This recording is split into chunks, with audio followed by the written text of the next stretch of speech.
Morning student, आज हम class 7th के वर्ण उच्चारण स्थान का सेकंड पार्ट का अध्ययन करेंगे। हमने इसका पहला जो पार्ट था वो पढ़ लिया था।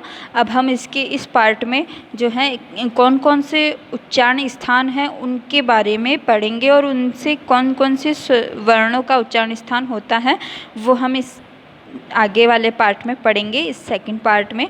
तो आपने ये वाली तालिका अपनी कॉपी में बना ली होगी, पूरी तालिका जिसमें सारे उच्चारण स्थान और वर्णों का क्रम दे रखा है।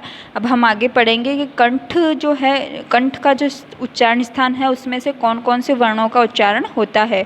अकूक विसर्जनीय कंठ अर्थात अकार और क वर्ण, तो इसमें जो होगा अकार और क वर्ण वर्ग जो होगा क ख घ ये, और हकार यानी कि ह ऊष्म वर्ण का ह, और विसर्गाणाम और विसर्ग जो होगा वो, और उच्चारण स्थान से कंठो और जो ये सारे जो होंगे वो कहाँ से बोले जाए, उनका उच्चारण स्थान क्या होगा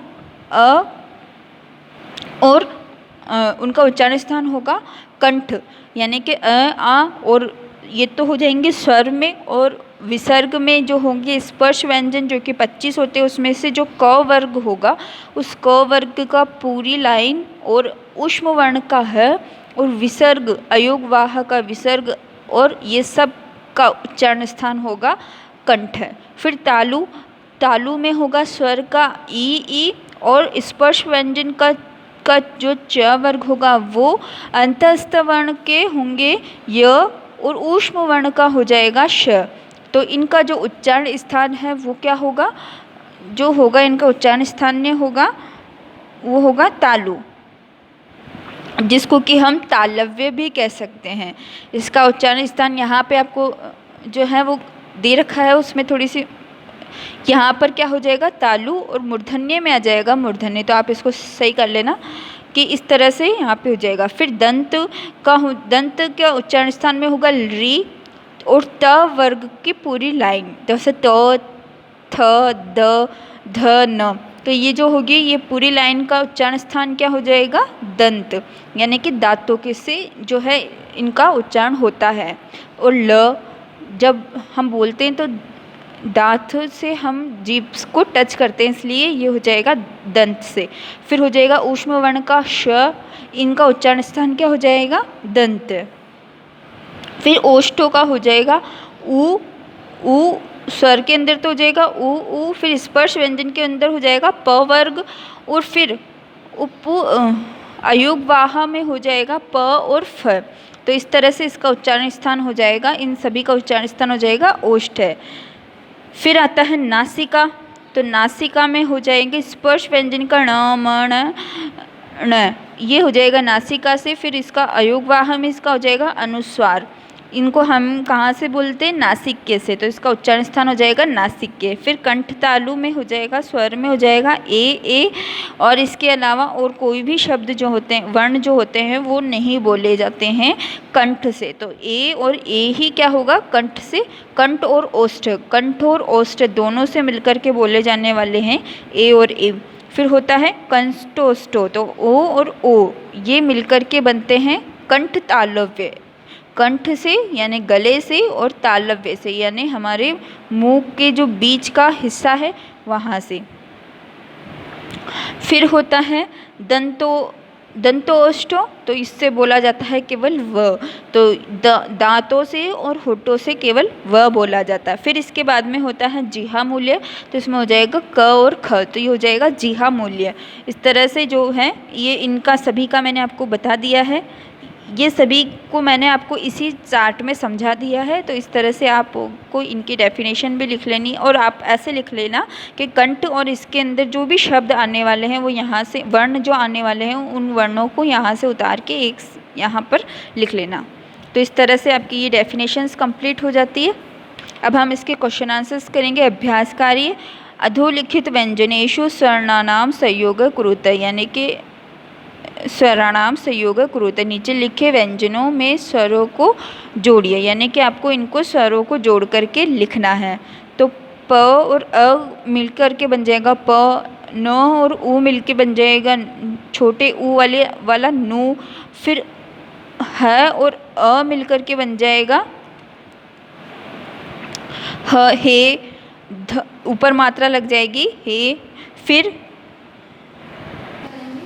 जो इसका पहला क्वेश्चन है अधोलिखित व्यंजनों सर्वनाम संयुक्त, यानी कि आपको उसमें स्वरों को संयुक्त करके नए वर्णों का उच्चारण करना है और लिखना है। जैसे हमने पहला वर्ण यहाँ पे लिखा हुआ है प प्लस अ, तो यहाँ पे प धन अ, तो इसमें हमने लिखा नीचे हलन लगा हुआ है, तो इसका अर्थ यह है कि इसमें से स्वर को हमने अलग किया है। अब हम इसको संयुक्त करके नया वर्ण बना के लिखेंगे, तो ये बन जाएगा प, क्योंकि हमने इसमें को संयुक्त कर दिया तो नीचे से हलन हट जाएगा, तो ये हो जाएगा प। फिर न और उ, तो इसका हलन हम हटाएंगे तो इस उ को इसमें लगा देंगे, इस उ को इसमें संयुक्त कर देंगे तो ये हो जाएगा नु, क्योंकि ये छोटा उ है तो इसकी छोटी मात्रा।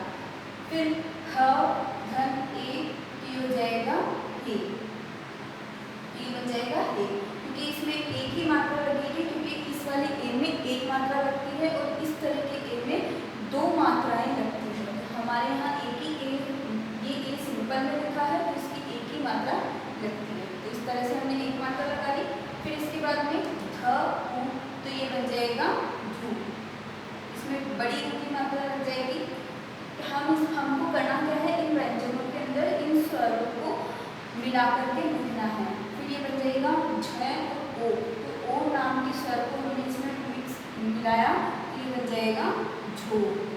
फिर ड और ई, इसको मिलाएंगे तो ये बन जाएगा डी, क्योंकि बड़ी है, छोटी ई की मात्रा है तो हम इसमें छोटी ई की मात्रा लगा देंगे। फिर हलन इनमें से हटता जाएगा, क्योंकि हलन का लोप हो जाता है, जब स्वर मिक्स हो जाता है स्वर को हम लगा देते हैं तो हलन तो का लोप हो जाता है। फिर हम यहाँ बनाएंगे ब, तो ये ब का ए बन जाएगा बे। फिर ज में ओ करेंगे तो ये हो जाएगा जो।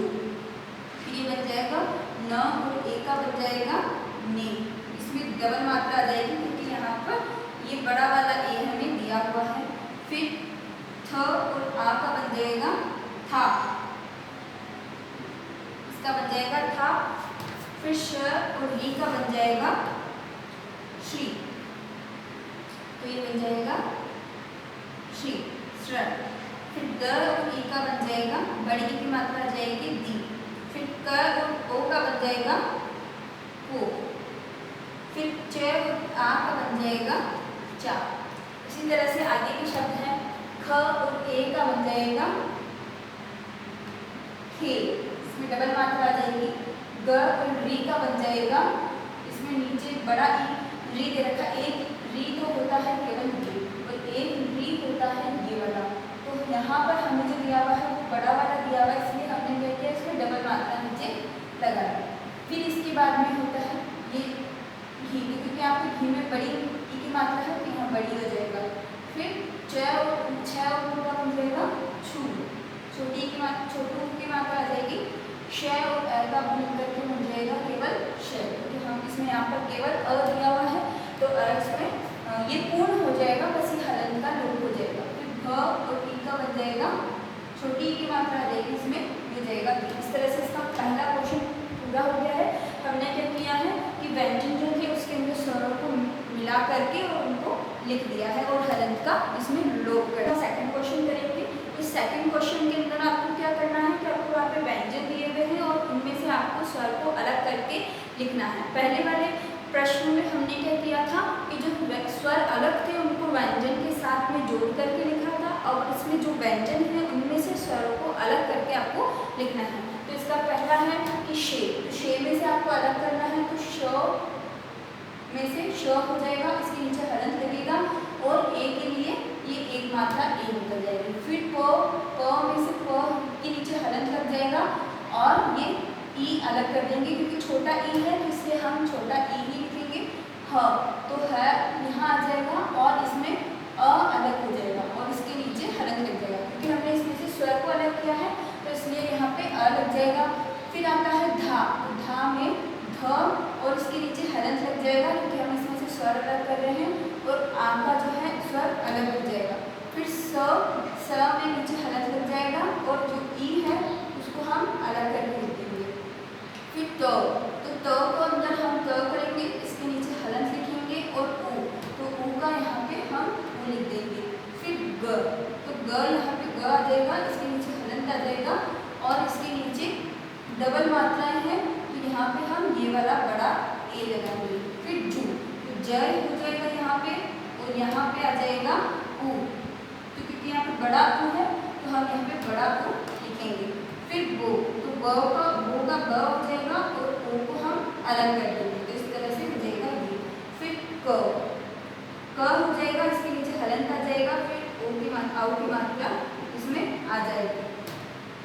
फिर जागृति में जो, जागृति के नीचे हलंत हम लगा देंगे और इसका मतलब री, तो यहाँ पे हम छोटा वाला री लगाएंगे। छोटा वाला ही यहाँ पर री आएगा क्योंकि ये छोटा वाला यहाँ पे लगा हुआ है। फिर इसके बाद में त, इसमें हमें बड़ा री लगा हुआ है, तो यहाँ पे हम लिखेंगे त प्लस में और यहाँ पे ये बड़ा वाला री लगा देंगे इस तरह से, ये बड़ा री यहाँ पे हो जाएगा। फिर अगला है भ, भू, तो इसका हम बनाएंगे भ और इसमें बड़ा ऊ है तो यहाँ पे लग जाएगा बड़ा ऊ। फिर धो, इसमें ध लग जाएगा, हलंत नीचे लग जाएगा क्योंकि स्वर को अलग कर रहे हैं और ओ हो जाएगा। फिर ग, नीचे हलंत और इसमें आउ लग जाएगा। फिर प, नीचे हलंत और छोटा वाला री लग जाएगा। फिर क, इसमें हलंत और ये छोटा वाला ऊ लग जाएगा, छोटा वाला ऊ लग जाएगा। फिर रा, रो, तो इसका र लग जाएगा। फिर छोटा ओ, आउ की मात्रा इसमें अलग हो जाएगी, त लग जाएगा इसमें और इसमें ए, इस सिंपल वाला ए। फिर नौ, इसमें न लग जाएगा, नीचे हलंत और इसमें छोटी ई की मात्रा दी गई है तो हम यहाँ पे छोटी ई को अलग कर देंगे। अब हम इसका क्वेश्चन नंबर 3 करेंगे। इसमें आपको क्या करना है, अधोलिखित स्वर व्यंजन संयुक्त वर्ण लिखते हैं, यानी कि आपको इसके अंदर क्या करना है, जो व्यंजन और जो स्वर है उनको आपको एक करके एक नया व्यंजन बनाना है। तो हम स्टार्ट करते हैं। जैसे कि यहाँ लिखा है द, र और अ, तो यहाँ पे दो व्यंजन और ये स्वर, इनको आप इसको पूरा को हम मिलाएंगे तो ये बन जाएगा ध। फिर द, व और अ, तो हमने यहाँ लिखा द और व, दोनों में हलंत लगा है तो ये दोनों आधे हैं और इनमें से स्वर को निकाल दिया गया है और एक ही स्वर है वो हमारा है अ, तो ये बन जाएगा द्व। फिर ध, य और अ, तो ये बन जाएगा ध। फिर इसी तरह से बनाना है ज, य और अ, तो ये बन जाएगा य। फिर त, र और अ, तो ये बन जाएगा त्र। फिर है क्र, श, अ, तो ये बन जाएगा श। द, ध, अ, तो ये बन जाएगा ध्व, द्व। फिर श, र, अ, तो ये बन जाएगा श, श। तो इसके अंदर क्या है कि ये जो र आधा है, इस र को हमें स के अंदर लगा देना है क्योंकि इसमें स्वर हमें दिया हुआ नहीं है। तो हमने क्या किया, ये जो आधा र है ये आधा ही रहेगा और हमें इसे स के अंदर लगाना है। इसी तरह से म, र और अ, तो इसमें भी र आधा है तो इसको हम म के अंदर लगा देंगे। फिर ड, र, अ, तो ये जो है आधा है इसको हम इस तरह से ड के नीचे लगाएंगे क्योंकि हम इसके अंदर में लगाएंगे और इसके नीचे लगाएंगे। फिर ड, ट, र और अ, तो ये इसी तरह से ड्र के जैसे है वैसे ही ड्र बन जाएगा। फिर नेक्स्ट आता है ग, र, अ, तो ये बन जाएगा ग्र। फिर द, र, अ, तो ये बन जाएगा द्र। श, र, अ, तो ये बन जाएगा श। प, र, अ, तो ये बन जाएगा प्र। फिर है क्र, री, तो ये बन जाएगा री। भ, र, अ, तो इसी में भी र आधा है तो ये बन जाएगा री। और इस वाले जो शब्द में है री आधा मतलब छोटा वाला री है तो इसलिए इसमें एक लगेगी और अगर बड़ा री होता तो इसमें इस तरह से हम लगाते हैं नीचे, क के नीचे इस तरह से हम लगाते हैं। यहाँ पे छोटा री है तो इसलिए ये। फिर इसके बाद में जैसे ख, यहाँ है ख, र, अ, तो ये बन जाएगा ख्र। फिर ध प्लस री, तो ये बन जाएगा जी। ज, य, अ, तो ये बन जाएगा ज।